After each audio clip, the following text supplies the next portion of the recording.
All right, let's talk about the tight end TJ Hawkinson, the Minnesota Vikings tight end TJ Hawkinson, who was traded from the Lions for a second-round pick in the middle of last season, which in hindsight, I think the Lions maybe would have still liked to have him. I thought he did a lot of good stuff with the Vikings. I want to talk about why he was effective for the Vikings and also maybe why it didn't quite end up being the perfect situation at the end, and what maybe could have happened to allow, in future years, to allow him to really be a key piece of this very good offense. So, yeah, let's just get into it, starting off with the play you see on your screen.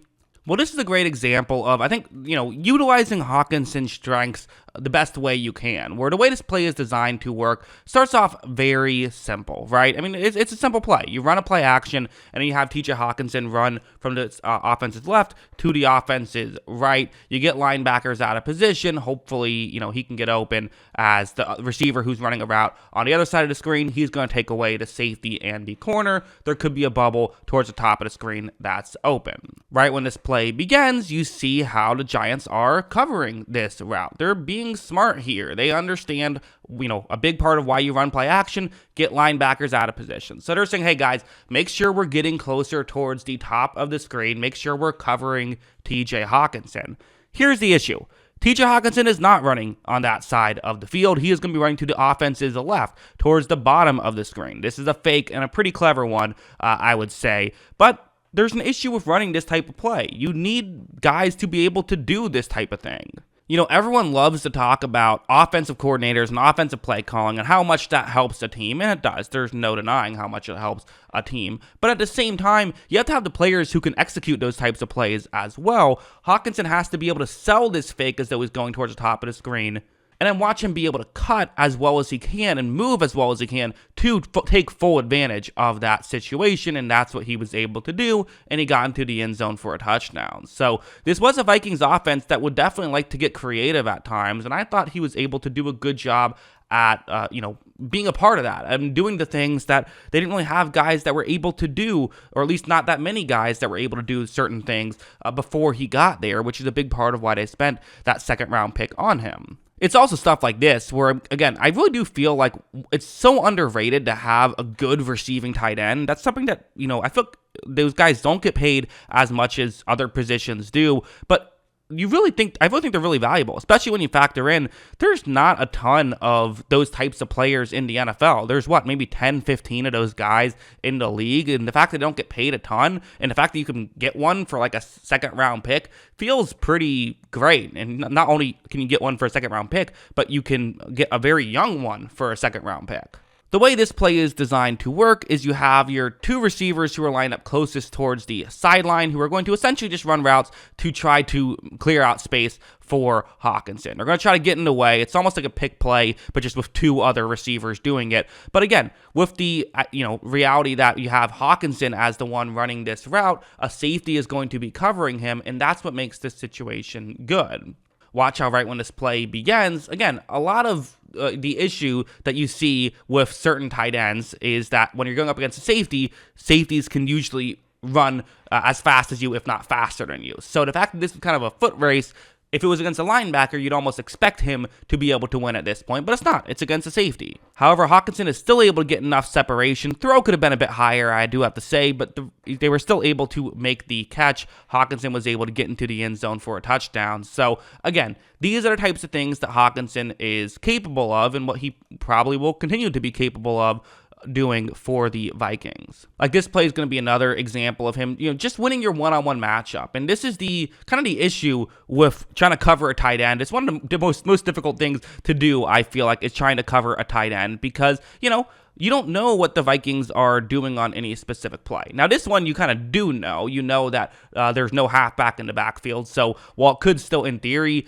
be a running play, he could still be blocking. You don't know if that's going to happen. But just the fact that there's that small threat of like a jet sweep or something still is enough to, get you a little bit concerned. And maybe he's just blocking. Maybe he's just pass blocking. They do that too. But no, when this play begins, Hockenson quickly gets that outside leverage, and now you're just playing catch-up the whole time. And again, for a good tight end who can take advantage of the, areas where you typically are, in a benefit, like what happens here on this play where he was, he given sort of a handicap right off the start of that play. And if you're a good tight end, you can consistently take advantage of those situations. As you see, Hawkinson is able to cut towards the outside and maintains that little bit of separation consistently. And, listen, say what you want about Kirk Cousins. No one's going to confuse him with Tom Brady, right? But he'll hit the open windows when he can. And he was able to hit an open window there. So, if you can create that separation pretty consistently, which Hockenson can, you're going to get the ball pretty consistently.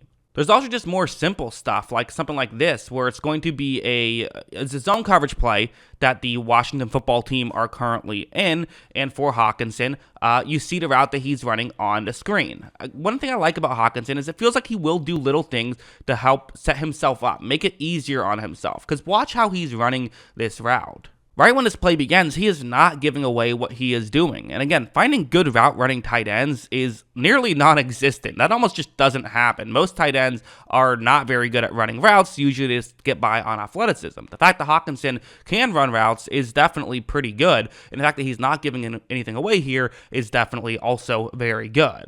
So watch how when he does cut over the middle, he is able to get open and get that little completion right there. Really good stuff from TJ Hockenson. So yeah, there's a lot to really like about him. Now, I said at the beginning, I also will talk about some of the issues that happened and maybe why he wasn't the complete piece of the Vikings that I kind of thought he would be. I was kind of thinking like, okay, here we go.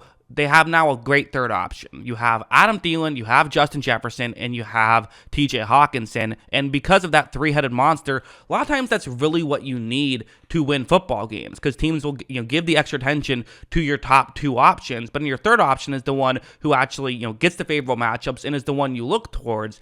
I thought that would be Hockenson, but I think teams pretty quickly realized that Hockenson was actually the Vikings' second option on a lot of these plays, and Adam Thielen ended up being the third option. And I just thought Thielen had, I don't think there's any getting around it. Thielen had a disappointing year last year. He did. He was not as dominant as he typically was, to the point where the Vikings no longer have him on the roster because of that. So I do think that was kind of why they weren't able to fully be, and listen, they still won 13 games, but they weren't fully able to be the dominant team I felt like they had a chance to be. But I wouldn't say that that's Hawkinson's fault. I think Hawkinson has been as advertised and is still a very good tight end, and I still feel like they pretty strongly won that trade, in my opinion. Now, would I still like them to have a good number 2 wide receiver? I would personally. Yeah, I think that would be a smart decision for them. But you know what? They're trying to make that happen. They are, they're going out and they got Jordan Addison, who definitely is someone who could be that number 2 option. And if he is, well, then you have Jefferson as the 1 option, Addison as the number 2 option, and you have Hawkinson as the number 3 option. Or honestly, you could have Hawkinson as the number 2 option and let Addison be the number 3 option if you wanted to. But you have 3 options, hopefully, and we'll see how it goes for Minnesota. But yeah, that's what I think. What do you guys think? Let me know in the comments below. Always love hearing from you. And of course, as always, thanks for watching.